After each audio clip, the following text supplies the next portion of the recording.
అంత ఈజీ కాదు కదా. ప్రభు కోసం త్యాగం చేయడం అంటే అంత ఈజీ కాదు. చేయగలమా? చేయగలమా? నిజంగా ఎప్పుడు ఉదాహరణ ఈరోజు ఈ పక్కింట్లో పేడ ఉంటాయి, ఎక్కడికంతా పేడ కదా.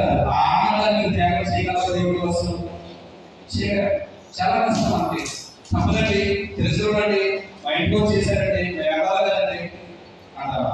మన ఒక గంట 2 గంటలు దేవుడిని చూడడానికి మనం చాలా కష్టం కదా.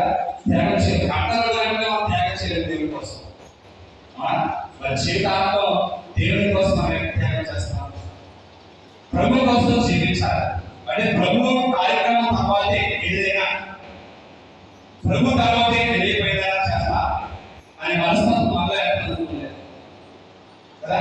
ప్రభు కోసం జీవించడం అంటే ప్రభు కోసం మనం త్యాగం చేసి ప్రభు కోసం జీవిస్తే అప్పుడు మనకి ఆధార చివరికి మరణించవలసి వచ్చినా కానీ నువ్వు ప్రభుని వదులుకో. అపోస్తులు చేసిన పని అదే, లేదా సకల పునీతులు చేసిన పని అదే, మర్యాదలు చేసిన పని కూడా అదే. వారు త్యాగం చేశారు. నేటి ప్రపంచంలో గురువులు చేసేది కూడా, కనిష్ఠులు చేసేది కూడా అదే.